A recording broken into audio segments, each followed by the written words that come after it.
sexta-feira. Boa noite, Flávio Prado. Boa noite, Michele Janela. Boa noite, Osmar Garrafa. Boa noite, Michele. Sexta-feira e o Gazeta Esportiva está chegando para mostrar tudo que vai rolar de mais importante no mundo da bola nesse final de semana, hein? Tem final da Copa do Brasil entre Palmeiras e Grêmio, clássico Sansão no Morumbi pelo Paulistão e o Corinthians tentando contornar o surto de Covid para encarar a Ponte Preta. Então fica ligadinho que tem muita informação, muito debate para você logo depois dessas dicas.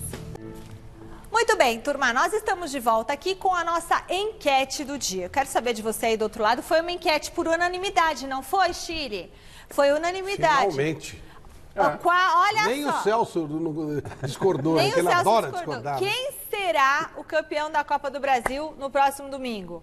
Palmeiras ou Grêmio? E o Celso nem tá aqui porque não tem empate, então ele não ia nem ver que era pra não votar. Que maldade. Vota lá no site gazetesportiva.com e manda o WhatsApp pra gente, eu já passo o número. O que você acha, Garrafa? Eu penso assim, o Grêmio não está morto, né? O Grêmio é uma camisa tradicional, uma camisa pesada, tem bons jogadores, né? Mas está em baixa e o Palmeiras é o favorito. Pode dar Grêmio? Claro que pode dar Grêmio, mas nesse momento, se você tiver que fazer uma aposta, fizer uma avaliação, está muito mais para o Palmeiras. Pegou uma vantagem na casa do adversário, joga em casa, é verdade que com pandemia se esvazia um pouco, se diminui um pouco essa vantagem, porque não tem o apelo da torcida, não é? Mas o Palmeiras, para mim, é favorito, deve dar Palmeiras. Vamos aguardar.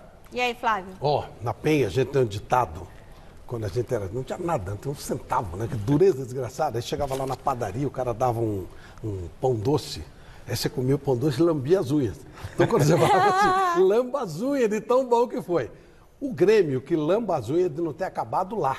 Já era para ter acabado lá. O Palmeiras vai ganhar o jogo. Não vai nem empatar, ele vai ganhar o jogo. Eu vou torcer por isso, até porque eu gosto muito do que está sendo feito no Palmeiras e acho que o Renato que renovou o contrato hoje, parabéns ao Grêmio por renovar, tem que renovar mesmo, mas acho que o Renato precisa dar uma melhorada no geral, no que ele fala, uma série de coisas. O Palmeiras merece ganhar o título e ganhará o jogo de novo. E se chover? Se chover, o Palmeiras ganha também. Ganha, vai ser uma vitória aguada. Sei não, hein? Se chover já não sei, mas eu acho que dá Palmeiras também. Já que o tema é a final da Copa do Brasil, vamos ver qual foi o caminho de Palmeiras e Grêmio até essa decisão.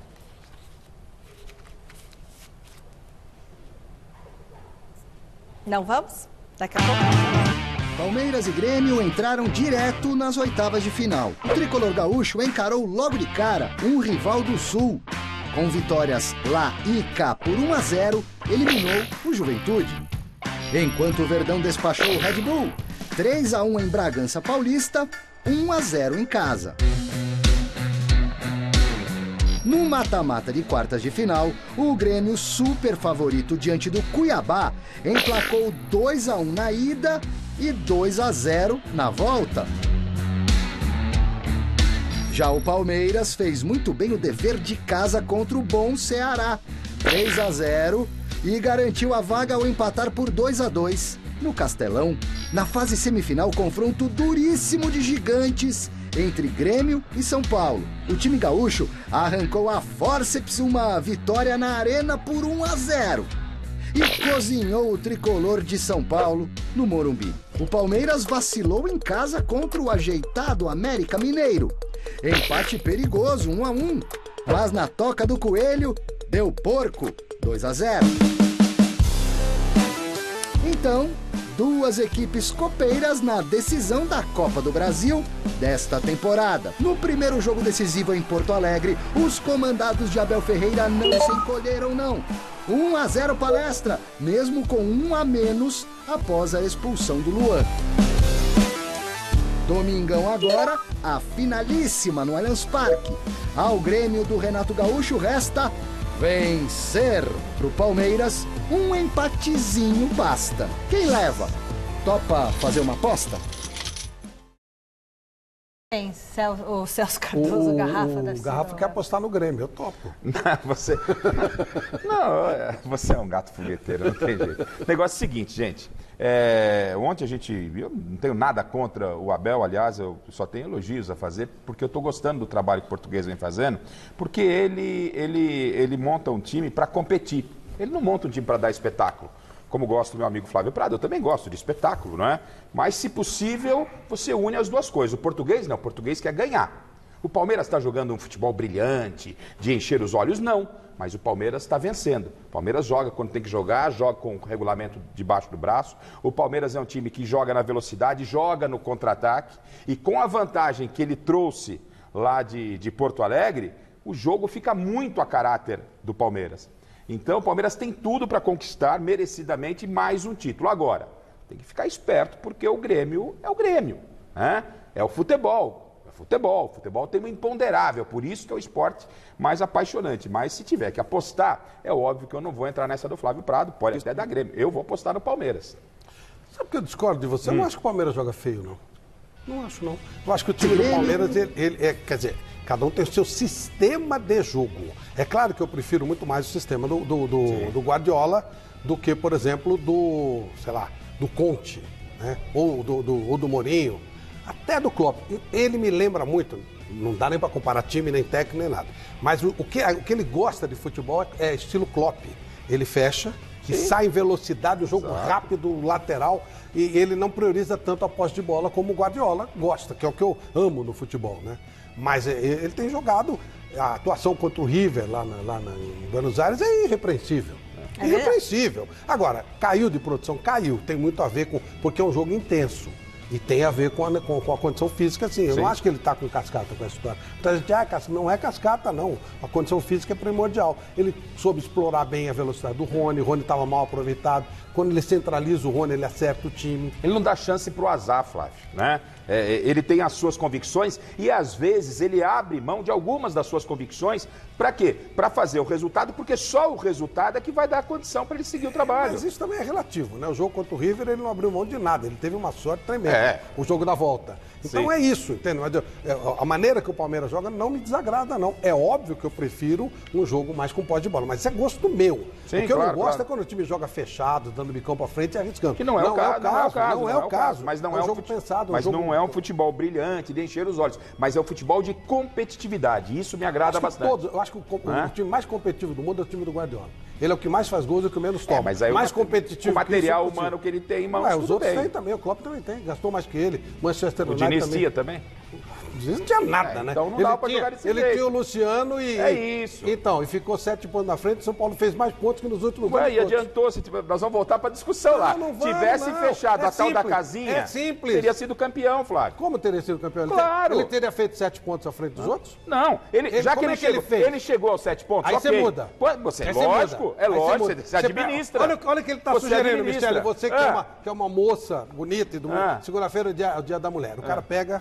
Liga pra mulher e fala assim... Ele já quer te corromper no voto, você viu, né? Eu te amo. Aí manda flores, aí convida pro jantar e tal, aí conquista a mulher. Quando ele conquista a mulher, começa a dar tapa na cara, já não joga mais exagerado. É o que ele quer. Não é nada disso. A partir do momento... Não é nada disso.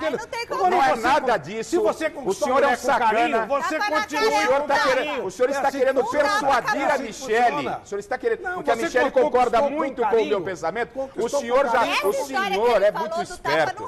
É óbvio que não. Agora então faz outra analogia. Não, a analogia é você vai agradar a mulher, claro, você vai conquistar a mulher. E depois é que nem a planta, né? Depois você continua regando. De vez em quando eu dou um pãozinho. Do mesmo jeito, aí né? Também, tem que regar todo dia. Mas que você conquistou a mulher, você tem que cada vez aprimorar mais e não mudar completamente. É mais difícil o depois. Isso, você conquista. Conquistar é fácil. Não, resumindo, ele quer comparar o time do Diniz com uma relação homem e mulher. Hoje o Flávio Prado tá imperdível, gente. Segue, não é possível. E o Felipe Melo falou sobre essa decisão. Vamos conferir. Isso é um jogo muito difícil, né? Haja visto o que aconteceu em outras ocasiões, né? Na qual saímos vencedores no primeiro jogo e todo mundo sabe o que aconteceu no segundo. Então a gente está trabalhando de forma muito forte, com muita concentração, muito focado em realmente entrar em campo e não repetir os erros do passado. Eu confesso que algumas pessoas, inclusive da minha família, falaram: não, vamos ficar por aqui, não vamos voltar, poxa, será? Vai construir uma nova história. Mas eu tinha um sonho de, apesar de ter vencido muitas coisas dentro do Brasil ainda jovem, de voltar para o Brasil, me tornar ídolo de um grande clube como é o Palmeiras, né? E ganhar títulos importantes, títulos de expressão, mas não sendo coadjuvante, sim sendo peça principal. E isso tem acontecido, né? A gente está à porta de conquistar mais um título, né? Mais uma vez falo, falta muito ainda, mas a maior parte já passou. E aí? Ó, por exemplo, isso é uma coisa que eu não concordo com o Abel, mas não é que eu discordo, assim, eu faria diferente. Eu gostava mais da maneira como o Felipe estava sendo aproveitado pelo Luxemburgo. Porque aí você na tem uma zaga, né? Você tem uma saída extremamente qualificada na zaga. O Luan tem boa saída também, mas a do Felipe é mais. E ainda por cima você tinha um espaço para o Patrick de Paula à frente e qualifica ainda mais o meio. Quando você coloca o Felipe no meio, você perde, no meu conceito, a saída de bola tão qualificada, não perde totalmente, você tira um pouquinho da qualidade do Felipe Melo e você ainda perde, você tem que tirar ou o Danilo ou o Patrick de Paula, caras de uma virtude espetacular. Mas isso está errado? Não, é conceito, é ideia. O Helena falou isso outro dia também, eu concordo. Mas isso é conceito, está errado? Não, tá ok, está funcionando, está legal. É que eu não consigo conceber um time sem o Patrick de Paula. Eu acho extraordinário. Mas entendo também que entra a experiência do Felipe e a juventude do Patrick, neste momento, ainda dá para jogar o Felipe. Mas eu acho que dá para jogar os dois. Mas são conceitos do jogo. Não, é claro. E isso tudo é bom para o português, né? Para o Abel, porque ele tem opção. Quando, de repente, precisar encaixar os dois no time, ele já sabe como fazer. E ele vai muito naquilo que é o mais simples. Ele procura não inventar, não. E aí, talvez, a experiência do Felipe...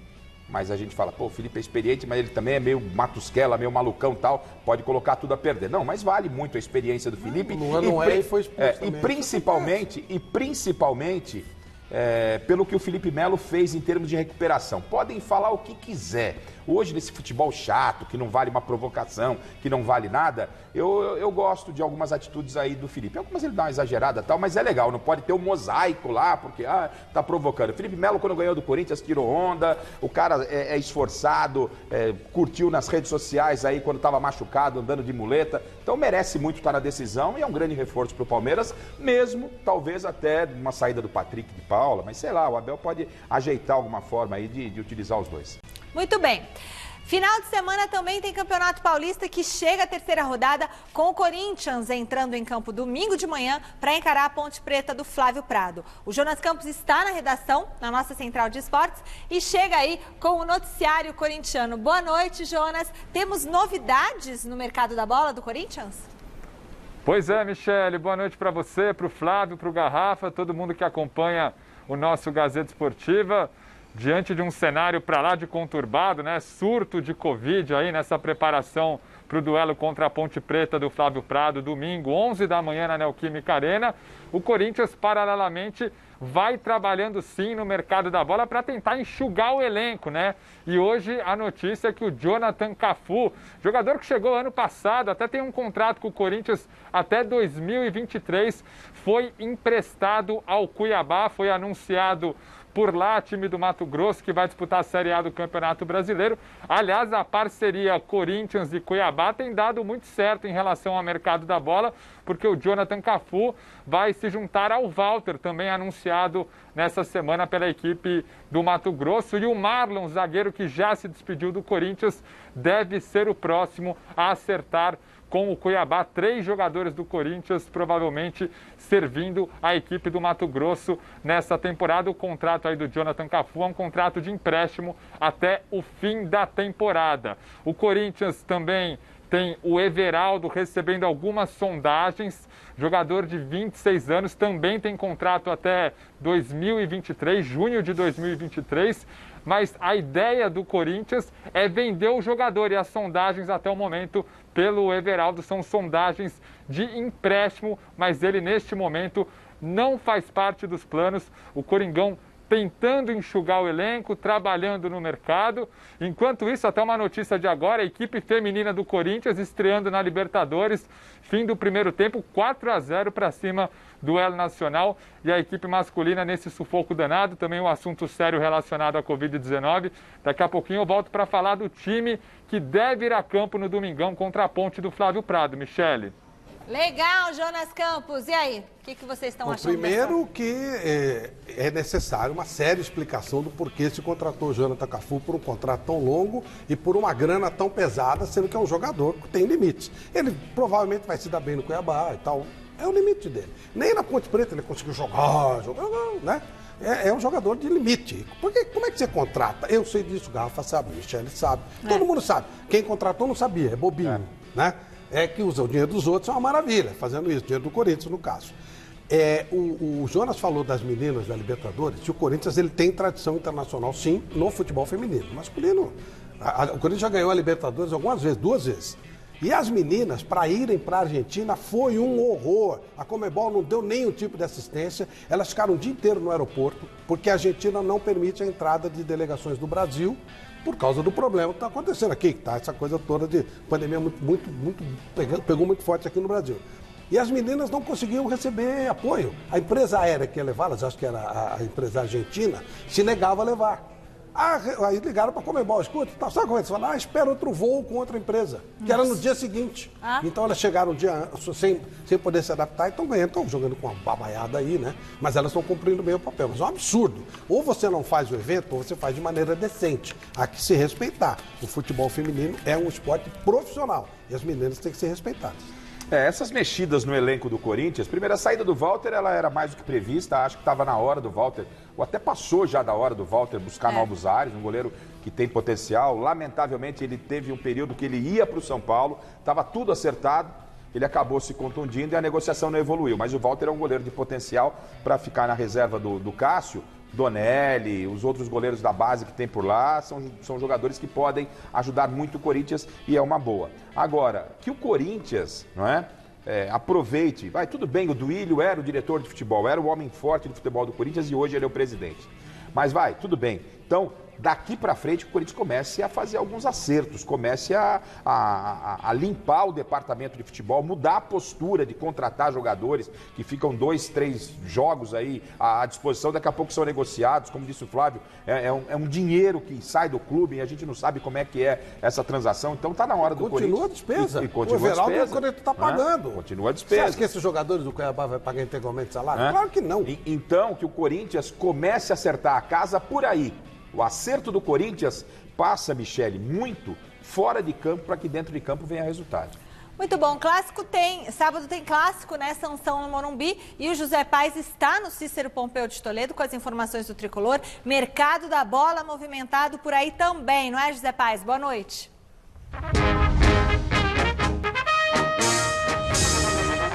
Fala, Michele, boa noite para você, boa noite para todo mundo que está acompanhando o Gazeta Esportiva nesta sexta-feira. Pois é, mercado da bola também super movimentado aqui no São Paulo. E a gente começa falando do Miranda, zagueiro, aquele mesmo, 36 anos, tricampeão brasileiro pelo São Paulo 2006, 2007, 2008. São Paulo, enfim, fez uma proposta oficial para contar com o Miranda. Nos últimos dias a gente vinha dizendo aqui que o São Paulo fez sondagens ao jogador, ele estava lá no Jiangsu Suning da China, o time acabou, liberou todo mundo no mercado, São Paulo fez uma sondagem ao Miranda, se assustou um pouquinho com os valores que o Miranda queria, mas agora o São Paulo fez uma proposta de fato. E que proposta que é essa, Michele e amigos que acompanham aí o Gazeta Esportiva? Um salário fixo para o Miranda, mais bônus por jogos jogados. Então o São Paulo entende que essa é a melhor forma de contratar o Miranda nesse momento. O São Paulo entende também que precisa sim reforçar o sistema defensivo, mas não quer gastar muito com um jogador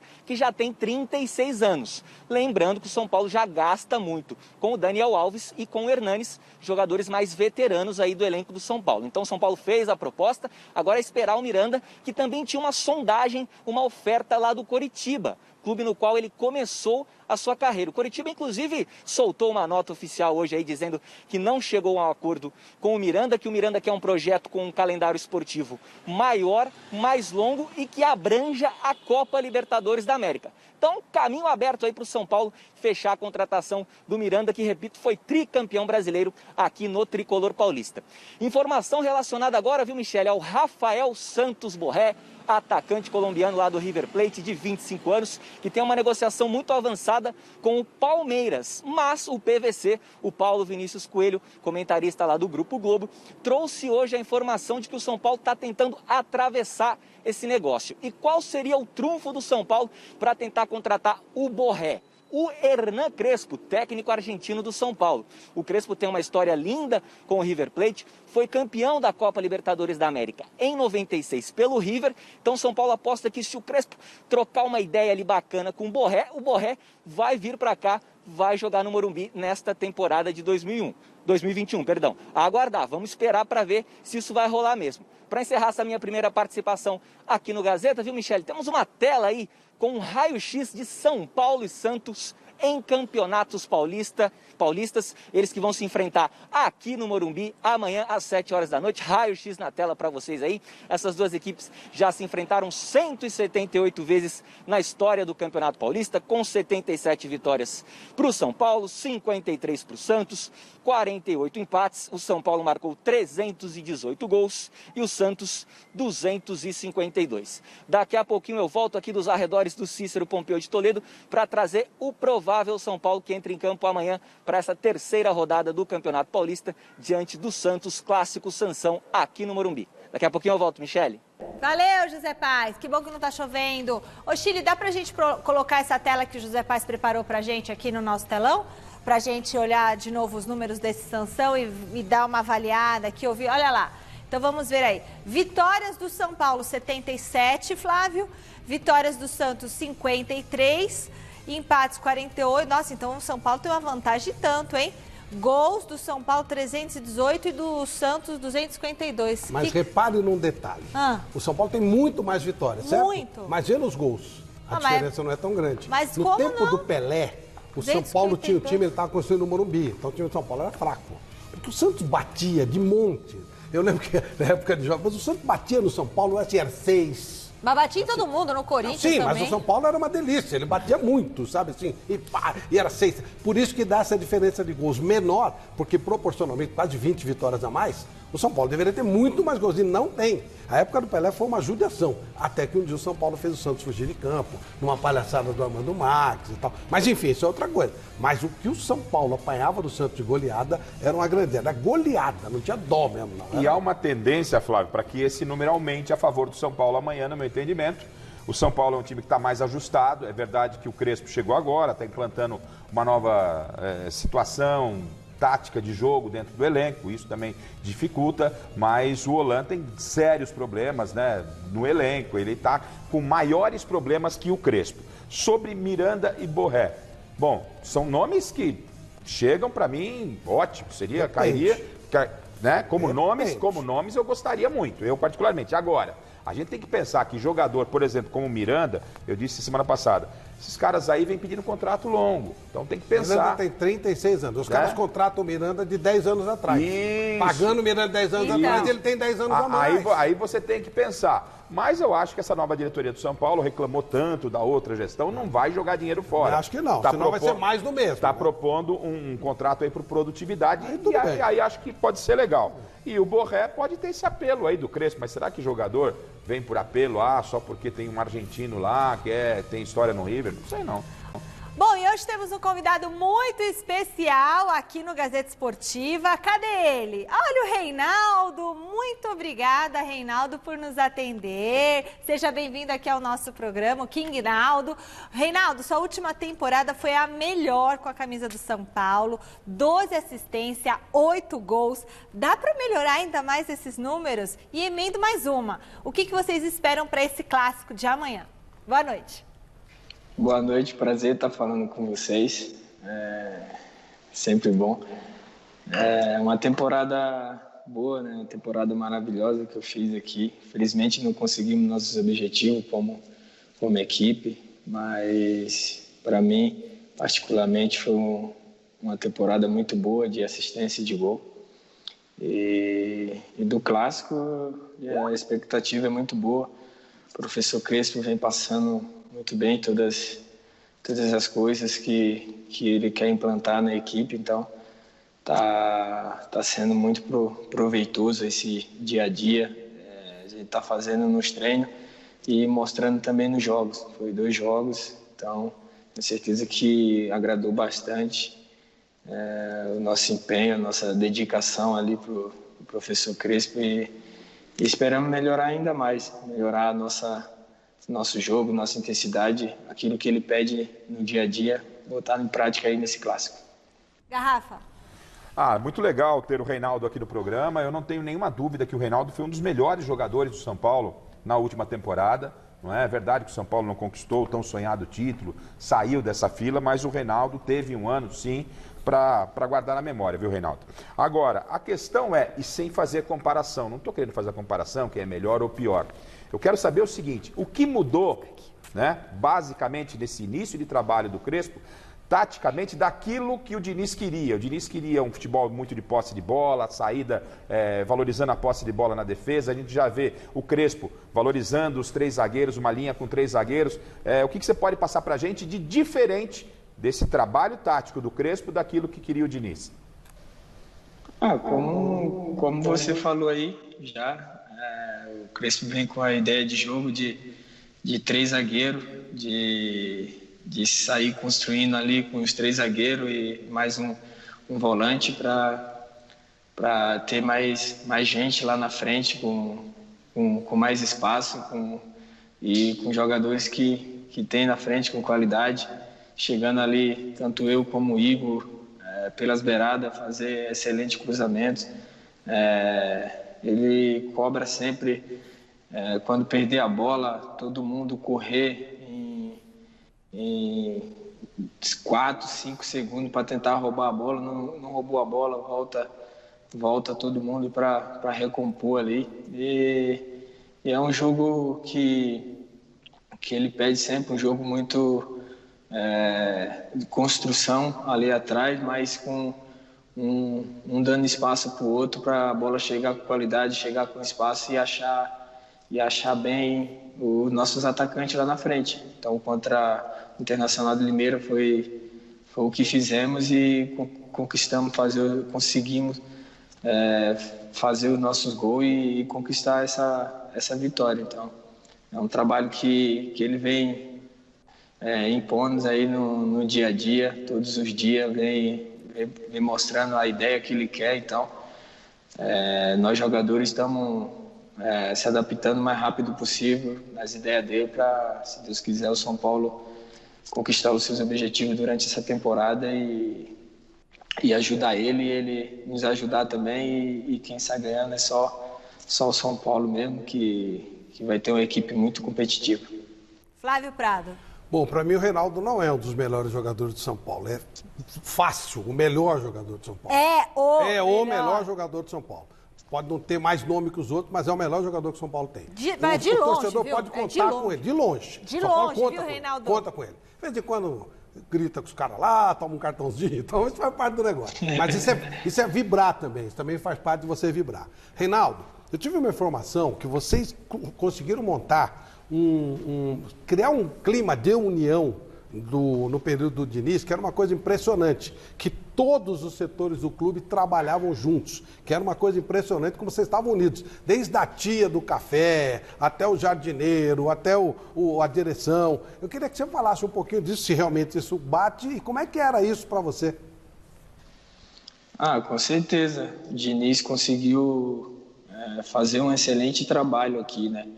E como a nossa diretoria vinha trabalhando para trazer um cara, se não igual o Diniz, mas muito parecido, né? Então, tenho certeza que a diretoria acertou muito em trazer o Crespo. O Crespo é um cara que tem essas ideias também, quase igual a que o Diniz tinha aqui. As coisas que o Diniz deixou aqui é uma coisa muito positiva, como você falou aí, não só para nós jogadores, mas em todos os setores, seja no jardim, seja na cozinha, seja na lavanderia. O Diniz sempre vinha trabalhando isso, sempre vinha conversando, não só com o setor ali, campo, jogadores, mas também com o CT inteiro aqui. Então, eu tenho certeza que tem coisas muito produtivas que o Diniz deixou aqui. Então, continuar essas coisas boas, e eu tenho certeza que o Crespo sabe disso e vai dar continuidade nesse trabalho aí, e impondo o seu método de jogo, método de dia a dia, tanto dentro de campo como fora de campo. É um cara que fala bastante com todo mundo também, que procura conversar, procura tá botando a gente sempre em alerta em todas as situações. Então, um cara muito parecido com o Diniz, mas tenho certeza que ele vem com muita sede, com muita gana de ganhar, de ser campeão aqui pelo São Paulo, como nós jogadores temos aqui. Então, como eu falei, São Paulo só tem a ganhar e vamos conquistar os nossos objetivos, se Deus quiser, nessa temporada. Reinaldo, e dá para entender direitinho tudo que o Crespo fala? Ou ele tem que falar mais devagarzinho, mais despacito? Como que é? Tem uma hora que a comissão dele fala muito rápido, não dá para entender, mas aí a gente tem um jogador como o Daniel, que vem sempre alertando, e palavras que jogadores não entendem, o Daniel passa para a gente também, e a gente fala para ele repetir de novo, ele repete de novo. Então, mas tem coisas que dentro de campo ali entende fácil, porque quase as mesmas coisas que aqui no Brasil, então dá para pegar muito rápido. Boa, Reinaldo. Olha, um ótimo jogo para você, que seja um ano muito bom aí de 2021, apesar que a gente está vivendo um momento terrível, mas que seja um ano de mais sucesso para você ainda, porque você merece. Viu, Reinaldo? Muito obrigada por nos atender. Obrigado, um bom programa para vocês aí. Deus abençoe a todos. Amém. Beijo, querido. Valeu. Obrigadão. Um abraço. Tá vendo? Nem eles às vezes entendem o Crespo. Você vê, mais uma função pro Daniel Alves. Estava falando que o Daniel Alves não entregava nada. Tradutor. Tradutor. Já começa a valer o que estão gastando com ele. Você acha mesmo? Que o Daniel Alves não entrega nada? Economiza. Eu acho que está entregando tradutor. bem menos do que devia, mas... Gente, essa semana, esses dois vão ficar brigando, discutindo aqui na casa. Essa semana não faltou polêmica no futebol, né? Um dos temas que dividiu opiniões foi a contratação do técnico Cuca pelo Atlético Mineiro. Entenda por quê na reportagem do Alexandre Silvestre.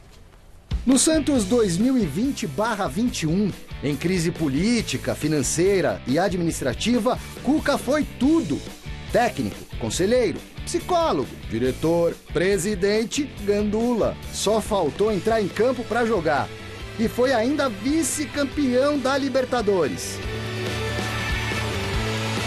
Título que ele conquistou em 2013 no Atlético Mineiro, em vias de retornar ao Galo para o lugar de Jorge Sampaoli, num elenco reforçado com o atacante Hulk, o meia Nátio Fernandes, Tardelli de contrato novo. Ó, que coisa linda! As glórias do passado, no entanto, de Cuca no futebol, com boa chance de repetir a vitoriosa campanha no Atlético, ficaram em segundo plano por causa de um drama pessoal desenterrado nos últimos dias. Em 1987, quando era jogador do Grêmio, durante uma excursão pela Europa, Cuca se envolveu num escândalo sexual. Abuso de uma menor de idade no hotel da concentração em Berna, na Suíça. Chegou a ficar preso, foi liberado. 2 anos depois, condenado a 15 meses de prisão por violência sexual contra vulnerável. A menina tinha, à época, 13 anos. A condenação prescreveu e a bola seguiu rolando. O treinador já se manifestou publicamente ao lado da família, garantiu inocência, disse que foi julgado à revelia e que está com a consciência tranquila. Apesar do julgamento público e da saia justa, a diretoria do Galo fechou o contrato com o Cuca e afirmou que o episódio de décadas atrás está superado. Não é uma coisa tão simples. É muito difícil a gente julgar alguma coisa que aconteceu há 37 anos, mas ele foi condenado. Ele não foi julgado à revelia, ele não compareceu no julgamento com receio de ser preso. Ele foi orientado pelo advogado e seria, porque ele foi condenado. Eu tenho o maior carinho pelo Cuca, eu gosto muito dele, todos nós gostamos, mas a verdade é que os conceitos... Quando esses 4 jogadores chegaram, eles foram recebidos como heróis no Brasil. Lembrou aquela coisa ridícula que os caras da torcida do Corinthians mataram um menino lá na Bolívia e foram, e até comitiva governamental foi lá para livrar o tal. Então, é um caso muito sério. Hoje, os conceitos no mundo, felizmente, são outros. Hoje, exige-se, felizmente, um respeito à mulher e qualquer situação dessa gera um problema. A torcida do Atlético, a torcida feminina do Atlético, ela é muito ativa. Eu acho que o Cuca não terá vida fácil lá. Eu não estou julgando nada, nem para só estou colocando uma situação clara. Ele teve aquele problema, Eu tenho certeza que ele se arrepende muito daquilo. Claro que não faria isso hoje, tivesse a cabeça que tem, mas também não dá para apagar o que aconteceu lá atrás. Acho que é uma coisa que não tem como você dizer, não aconteceu. Não dá para você passar um pano e esse tema voltou e no momento que voltou, ele vai ter que administrar e não será uma coisa fácil para ele, não. Eu assino embaixo o que disse o Flávio e talvez uma das coisas mais importantes que a gente pode tirar, já que esse assunto voltou à tona, é de que a visão de hoje, dos dias de hoje, é completamente diferente do que na época. Né? Como disse o Flávio aqui, a gente até comentava no nosso grupo de trabalho aí, na época eles chegaram como heróis, né? Tanto pela torcida, a própria imprensa. Do fato, acho, na época. Não, assim, entenderam que eles foram vítimas. Né? Já tinha na época mas entenderam que eles foram vítimas, tal, da história. Né? Então, a história é completamente outra. Olha que engraçado. Hoje. Então, na época, já se tinha conhecimento desse fato. Eles, sabe por que eles foram considerados heróis? É aquela coisa de culpar a vítima. A menina, ela foi ao quarto deles. Tá. Ela bateu lá, dizem que um namorado e outro rapaz, pediu algumas coisas, objetos, camisa, algumas coisas e tal. E ela entrou no quarto, ela não foi arrastada para lá. E aí ela entrou no quarto, e aí os rapazes foram retirados de lá, e aí aconteceu tudo aquilo que é dito no processo.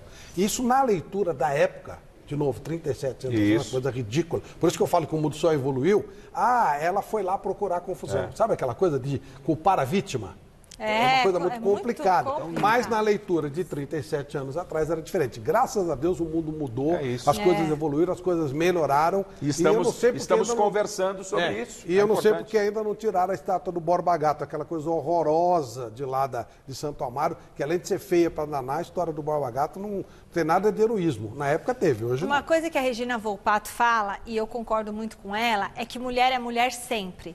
Então, por mais que nós falemos muito do discurso, né, e tenha o empoderamento feminino, mulher sempre tem que tomar cuidado. Quando entra num lugar, quando está sozinha à noite em algum lugar, quando vai, de repente, num restaurante sozinha, a Regina fala que ela viaja e ela não sai à noite sozinha, porque ela tem medo, às vezes, de voltar para o hotel sozinha. Então, mulher sempre, por mais, né, que o mundo tenha evoluído e as leis, mas as pessoas não. Então, a gente não pode confiar muito no outro. Então, tem que tomar muito cuidado. Principalmente, às vezes, vai confiar, né? Eu tenho uma pessoa que eu tenho o maior respeito, o maior carinho, e sempre que eu posso, eu ouço essa pessoa, porque ela só me orienta bem, que ela diz o seguinte: comando passando para as mulheres, as coisas melhoram muito. Eu confio mais no comando das mulheres. E eu concordo eu sei quem fala isso. Eu concordo plenamente com isso. Recadinhos pelo WhatsApp. Pode rodar. Grande noite para você que acompanha o Gazeta Esportiva. Aqui é o Leandrinho da Penha. Flávio, sei bem onde é essas padarias. E vai dar Grêmio, domingo. Bora, Grêmio! Vamos, Renato! Leandrinho da Penha, um abraço. Boa noite, Michele. Boa noite, Flávio, Cebola, todo o pessoal aí da Gazeta, esse programaço que a gente acompanha aí, hein? Com certeza, domingo vai dar Palmeiras, 2-0. Um abraço, Nelsinho Perereco de Rolândia, Paraná. Olá, galera da Gazeta, uma boa noite a todos. Garrafa, sou seu fã. Meu nome é Luiz Gustavo, falo de São Paulo. E o Palmeiras será o campeão, assim como foi da Libertadores. Tchau, obrigado. Tchau, muito legal conhecer os nossos telespectadores. Lá de Rolândia, norte do Paraná. Você conhece lá? A primeira rádio que eu trabalhei foi em Rolândia, a Rádio Cultura de Rolândia. Muito bom. Legal. Você já se conectou com as nossas redes sociais? Então, fica de olho nessa dica que eu vou dar. Agora o Mesa Redonda também está no Instagram, então corre lá e segue o programa de debate esportivo mais raiz da televisão brasileira. E gravação do Troféu Mesa Redonda está lá destacada, vai ao ar no dia 14 de março. Então, não é neste domingo que vai ao ar o Mesa Redonda, no domingo, dia 14, 9h30 da noite. Tem meia hora de programa para discutir a rodada rapidinho, né? E na sequência, o Troféu Mesa Redonda. E esse domingo o programa está muito legal. Então, sabe por que não vai ser agora, não vai ser domingo agora? Porque nós estamos esperando a vitória do Palmeiras, viu, pessoal? Por favor, Palmeiras! Nós reservamos para a festa do Palmeiras. Não, dia 14. A nossa festa vai ser depois da festa do Palmeiras. Então, né?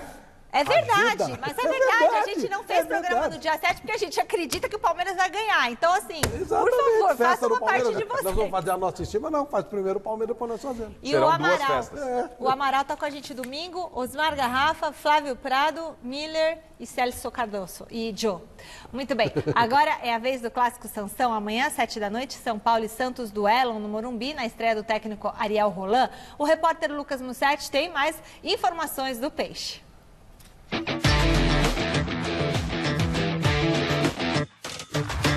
O Santos terá a estreia de Ariel Roland contra o São Paulo neste sábado no Morumbi. O técnico argentino chegou há uma semana, conheceu o elenco e agora terá o seu primeiro desafio pelo Peixe. O programa Gazeta Esportiva não quer empolgar os santistas, mas os jogadores estão bem animados com a chegada de Roland. Eles comentam que o novo treinador tem a tática de Sampaoli, mas um perfil muito mais tranquilo, diferente do compatriota que agora foi lá para o Olympique da França. O Santos terá os retornos de João Paulo, John, Luiz Felipe, Luan Pérez, Felipe Jonathan, Alisson, Sandri, Lucas Braga e Soteldo.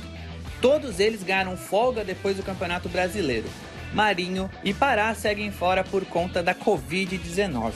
A provável escalação do Santos para enfrentar o São Paulo é John, Sandro, Luiz Felipe ou Kaique, Luan Pérez e Felipe Jonathan. Alisson, Sandri e Jean Mota, Lucas Braga, Soteldo e Bruno Marques ou Gabriel Pirani. O Peixe teve reservas contra Santo André e Ferroviária e empatou os 2 jogos. Agora, com os titulares e com Ariel Roland, a expectativa é pela primeira vitória no Paulistão. O Silvio Santos faz criação de moleque. Criação de garoto bom de Criador. Bola. Pô, criador. Você vê lá, Pirani, Kaique. Quem são esses meninos, pô? É inacreditável. É criação, né? Você joga lá e os caras vêm. É impressionante. E logo lá no início do programa eu disse, né? Que tá mais pro São Paulo ampliar aquela vantagem daqueles números que foram apresentados. Mas é o Santos, gente. Tudo que se fala do Santos no início de temporada acaba... Fala que ele é quarta força. Ontem a Michele provocou aqui, né? Tudo acaba dando ao contrário. Então, pode começar amanhã. São Paulo que se cubra. Até porque tem uma nova formação tática e tal. Nossa, tem um telespectador... E a molecada vem com a faca nos dentes. Tem um telespectador que tá me xingando horrores aqui. Xingando você? Vocês todos, menos você, mas agora ele vai xingar você também. Que é o seguinte, quero achar o nome dele aqui, mas não tem muita mensagem que chega. Ser alguma coisa Prado. Vamos lá, não é. Tá me xingando. Acho que é Guilherme, mas me xinga muito. É Guilherme Prado. Achei, Guilherme Coutinho. Gui Coutinho. Vocês não cansam de passar vergonha falando que o Santos é a quinta força? Então vamos lá. Pra você, que força que é o Santos? Quem é a primeira força? Primeira força em Campeonato Paulista é o Corinthians, apesar da babaiada que tá aí. Falando sério, primeira força é o Palmeiras. Segundo, o Bragantino. Terceira, o São Paulo. Quarta. O Santos. Então é a quarta força. E o quinta força é o Corinthians. Então, pro Flávio foi a quarta. Agora pro Garrafa e pro Celso ontem foi a quinta força. Porque por causa do Red Bull Bragantino. Pra mim foi a quarta. Muito bem. Voltamos com o José Paes lá no Morumbi. O que o argentino Hernan Crespo está preparando para esse duelo contra o Ariel Roland, o compatriota deles,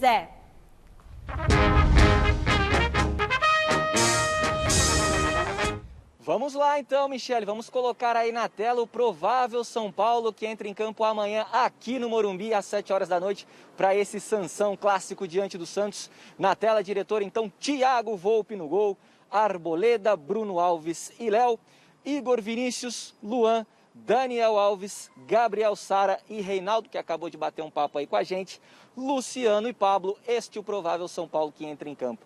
Amanhã, São Paulo que estará com um novo uniforme para essa partida aqui contra o Santos, o uniforme da temporada de 2021. Temos imagens aí do novo uniforme, da nova armadura do tricolor. E olha só, Michele, a camisa do São Paulo vai custar R$ 279,99, o famoso 280 mangos, Michele. Volto contigo aí, um abraço para todo mundo. Nossa, 280 mangos, tá caro, hein? Mas bonita, hein? Bonita demais, gostei. Bom, mais uma vez vamos direto para a nossa redação com o Jonas Campos. Com tantos desfalques em consequência do surto de Covid, dá para especular um provável time titular para o duelo contra a Ponte? Vai ter aquele menino de 16 anos, Jonas, jogando? Vai ter novidade sim, viu, Michele? Mas posso falar do futebol feminino? Tô até perdendo a conta aqui, viu? 15-0 para as meninas do Corinthians na estreia da Libertadores contra o El Nacional lá na Argentina. As meninas dando um show, 15-0. Estou até perdido aqui vendo o placar. Mas falando da equipe masculina, sim, o garoto Guilherme Biro, 16 anos, está inscrito no Campeonato Paulista. Ele, inclusive, estava convocado para a Seleção Brasileira Sub-17. O Corinthians pediu a desconvocação desse jogador foi atendido, porque a situação do Corinthians é muito complicada, né? Fábio Santos, diagnosticado com a Covid-19, testou positivo, e o Lucas Piton, que esteve em campo contra o Palmeiras, apresentou sintomas e também está afastado. O Corinthians tem no total 11 jogadores afastados neste momento. Então a gente coloca aí um provável time para encarar a Ponte Preta, 11 da manhã do domingão na Neoquímica Arena. Equipe com o jovem goleiro Matheus Donelli, Bruno Mendes, Gemerson, Gil e o garoto Guilherme Biro, provavelmente como novidade na lateral esquerda. Meio campo com Cantilho e Rony. Mais à frente, o Rodrigo Varanda, jovem que vem agradando muito, marcou gol no derby. O Casares e o Matheus Vital e o Jô na referência do ataque. O Corinthians com muitas dificuldades por causa da Covid-19, inclusive até informou que suspendeu os treinamentos de categorias de base, o Sub-17 e o Sub-23, param agora por 10 dias, protocolos reforçados diante desse surto que atingiu o Corinthians. Michele. Tá certo, Jonas Campos. Garrafa.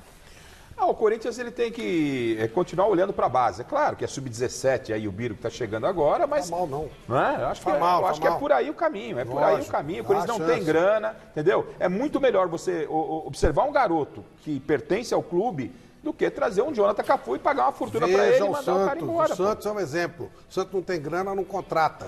É ótimo quando a CBF proíbe, quando a FIFA proíbe, porque eles não fazem bobagem. Deixa o Guilherme Biro, esse Varanda aí, que beleza, sim, hein? Você viu? Nossa, esse menino, vamos convidar esse menino do Dia dos Pais para vir no Mesa. Ele foi pai com 14 anos, olha que legal. Se o filho dele for um bom jogador, eles vão jogar juntos. Não, é uma maravilha. Muito bacana, muito legal. Vamos em frente, é isso aí. Pare por aí, hein, Varanda, porque senão a coisa vai longe, né? Não, muito novo, gente, pra ser pai, 14 anos. Nossa Senhora, imagina, nem vou perguntar a idade da mãe. Vai que pinta 3 filhos por aí. É melhor não perguntar nada. Não, nem vou perguntar. Mas... Copa do Brasil, Palmeiras busca o 4º título da competição. Vamos ver como foram as outras 3 conquistas na reportagem do Silvestre.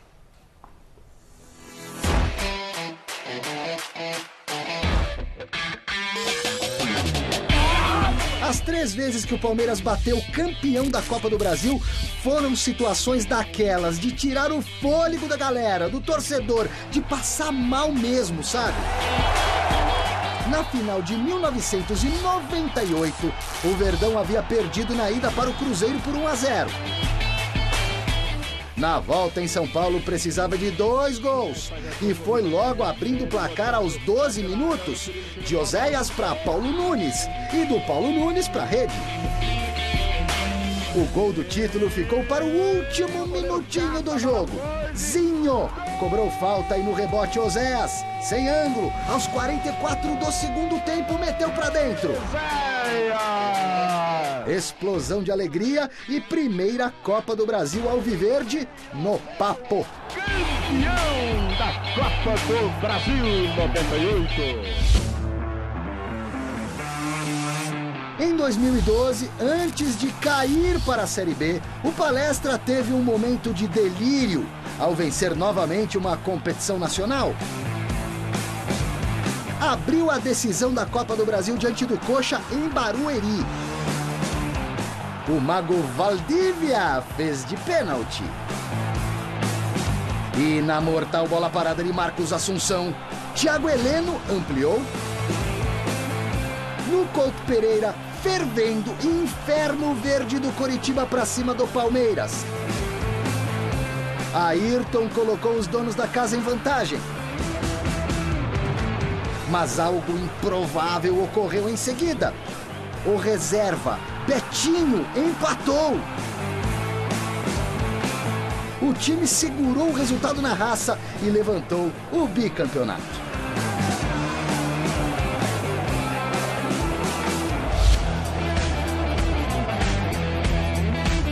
Em 2015, outra final de arrepiar. Após vitória pela contagem mínima na Vila Belmiro, o Santos levou a vantagem do empate para o Allianz Parque. A linda Arena do Verdão encheu a torcida e o time de esperança. Dudu estava impossível e marcou 1, 2 vezes. ajudou a construir o resultado necessário. E quando tudo parecia resolvido, Ricardo Oliveira silenciou o estádio novinho em folha. Nos pênaltis, o herói foi Fernando Praz, goleiro e artilheiro. Êxtase em campo e nas arquibancadas, numa das comemorações mais emocionantes da história.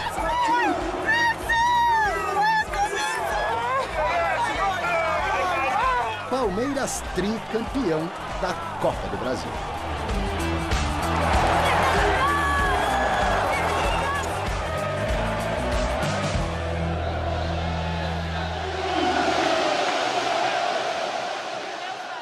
Gente, o Alexandre Silvestre está no Allianz Parque com as informações do jogo e a escalação do Palmeiras. Boa noite, Silvestre.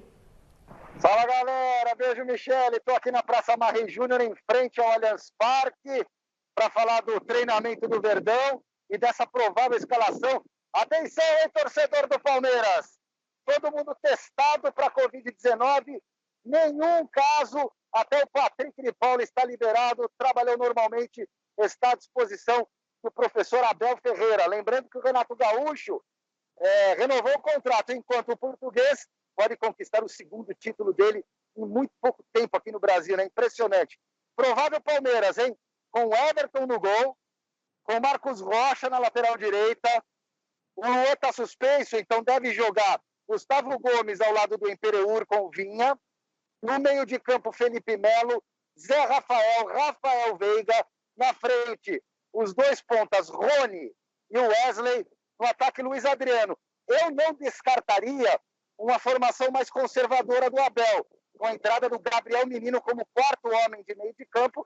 Nesse caso, imagino eu que o Wesley começaria no banco de reservas.